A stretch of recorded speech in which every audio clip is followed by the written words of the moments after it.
허리 통증 때문에 고생하고 계신가요? 자, 이제 제가 말씀드릴 방법 딱 한 가지만 실천하시면 지긋지긋했던 허리 통증으로부터 해방되실 수 있습니다. 그것은 바로 디스크를 다치게 만드는 원인을 제거해 주는 것입니다. 여러분 안녕하세요. 여러분의 건강 동반자 다니엘 건강랩의 최 원장입니다.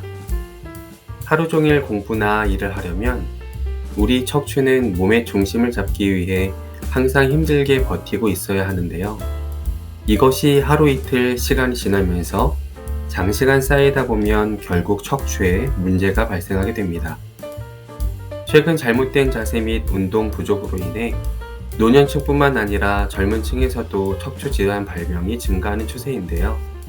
먼저 척추는 우리 몸의 중심을 이루고 기둥의 역할을 수행하는 기관으로 위쪽으로는 머리를 받치고 아래쪽은 골반과 연결되어 있습니다.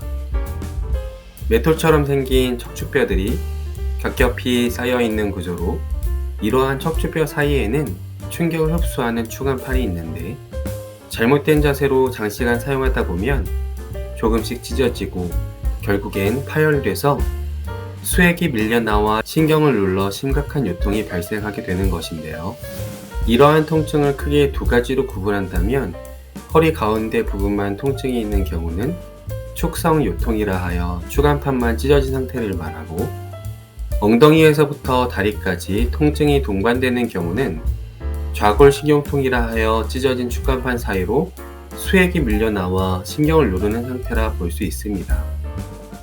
보통 젊을 때에는 추간판이 한쪽으로 찢어져서 한쪽 다리에만 통증이 발생하고 60대에서 70대의 경우는 추간판 손상이 심해져서 양쪽 다리에 통증이 발생하게 되는데요. 통증의 발생 간격이 짧아지고 오래 지속되며 강도가 점차 강해진다면 병원을 방문하셔야 하겠지만 이미 많은 연구 자료에서 밝혀졌듯이 디스크 손상으로 인한 통증은 올바른 자세를 꾸준히 유지하면 스스로 충분히 회복될 수 있습니다. 이제 제가 알려드리는 신전 동작을 매일 실천하신다면 병원에 가지 않고도 지긋지긋했던 허리 통증으로부터 해방되실 수 있습니다. 먼저 누워서 하는 신전 동작입니다. 가장 약한 단계의 신전 운동으로 척추를 이완시키는 것이 목적이라 할 수 있겠습니다. 엎드려서 하는 신전 동작을 급성요통이 있을 경우 방바닥에서 하는 것은 권장하지 않습니다. 제일 좋은 것은 이렇게 침대 또는 조금 낮은 소파 위에서 진행하셔서 눕고 일어나는 가운데 다시금 통증이 증가되지 않도록 하시는 게 좋은데요. 먼저 얼굴을 편한 쪽으로 돌려 엎드린 상태로 누우시고 팔은 편안하게 펴서 몸 옆에 붙입니다. 이 자세를 2에서 3분 정도 유지합니다. 이때 가장 중요한 것은 천천히 심호흡을 하는 것인데요. 숨을 내쉴 때 허리뼈가 요추 전만 곡선을 서서히 회복하게 되기 때문에 가능하면 천천히 그리고 끝까지 숨을 내쉬는 것이 아주 중요합니다. 자, 여러분 어떤 자세가 디스크에 좋은 올바른 자세일까요? 여러 이야기들이 있겠지만 가장 좋은 자세는 바로 요추 전만 자세인데요. 즉 허리뼈가 C자 형태를 이루어 앞으로 휘어져 있는 모양을 뜻하는 자세입니다. 요추 전만 상태의 허리는 디스크 뒤쪽에 압력이 감소하여 추간판의 손상된 부위의 부담을 줄여주어 디스크가 자연적으로 회복될 수 있도록 도움을 줄 수가 있는 것입니다. 자, 다음 두 번째 동작은 경추, 그러니까 목뼈를 신전해주는 동작입니다. 바닥에 엎드린 상태로 누워주시고 두 손을 야구 배트 잡듯이 모아서 턱 아래로 괴고 목을 뒤로 젖혀줍니다.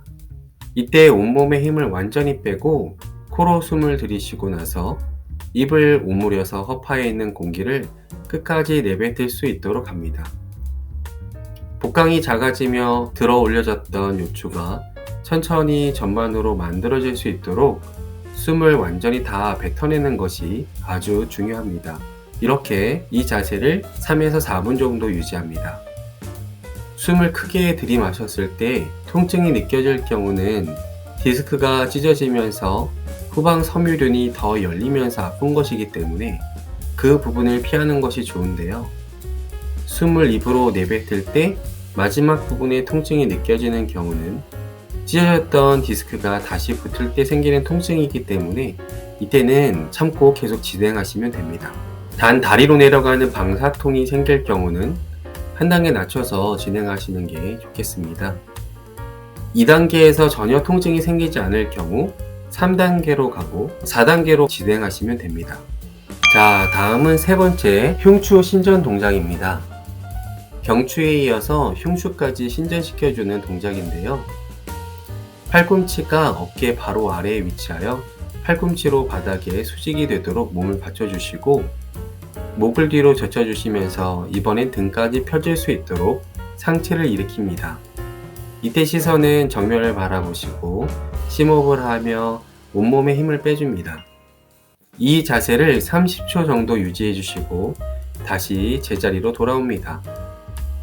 유연성이 떨어지시는 분이나 나이가 50대 이상일 경우는 3단계까지만 가셔도 됩니다. 그 다음은 4단계 요추신전 운동입니다. 바닥에 엎드린 상태로 누우시고 양손을 어깨 아래에 놓고 팔의 힘으로 통증이 없는 정도까지만 목과 등, 이번에는 허리까지 펴질 수 있도록 몸을 쭉 밀어 보겠습니다. 이때 시선은 정면을 바라보시고 심호흡을 하며 온몸에 힘을 뺍니다. 이 자세를 10초 정도 유지하였다가 다시 제자리로 돌아옵니다. 이렇게 10회 정도 반복하시는데요. 중요한 것은 통증이 없는 범위에서 이 동작을 진행하시는 것이 좋겠습니다. 자, 다음은 앉아서 하는 신전 운동입니다. 어깨를 넓게 펴주시고 고개를 뒤로 젖혀주시면서 목과 등이 신전되는 느낌을 느껴주시면 되겠습니다. 자, 이대로 10초 정도 유지하셨다가 다시 돌아오시면 됩니다. 마지막으로 서서 하는 신전 운동을 해보겠습니다. 어깨를 쭉 펴주시고 등이 펴지는 느낌을 느껴주세요. 양손을 허리에 받치고 목과 허리를 뒤로 최대한 젖혀줍니다. 뒤로 젖히면서 숨을 들이쉬고 5초간 유지하셨다가 숨을 내쉬면서 일어섭니다. 이때 목과 등, 허리까지 펴지는 느낌을 받으시면 되겠습니다. 허리 디스크 환자분들이 통증을 느끼는 대표적인 이유는 디스크가 뒤쪽으로 돌출되어 신경을 누르게 돼서 생기는 것인데요. 이러한 신전 운동을 통해서 디스크가 앞쪽으로 밀려 들어가는 힘이 생기면서 뒤쪽 신경을 물리적으로 덜 눌리게 되는 원리에 의해서 통증 완화 효과가 생기는 것입니다. 단 원리에 대한 이해 없이 무조건 따라하기만 하신다면 요추신전 운동으로 인해 척추 후관절 부위를 오히려 압박시켜 척추관 협착증, 후관절 증후군 등의 여러가지 질환들을 악화시킬 수도 있기 때문에 주의하셔야 합니다. 가장 중요한 것이 이 동작을 하실 때 통증이 있으신 분들은 최대한 무리하지 말고 할 수 있는 만큼만 신전해 주시면 되겠습니다. 시청해 주셔서 대단히 감사드립니다. 더 좋은 영상으로 찾아뵐 테니까 구독, 좋아요, 알림 설정 부탁드립니다. 감사드립니다.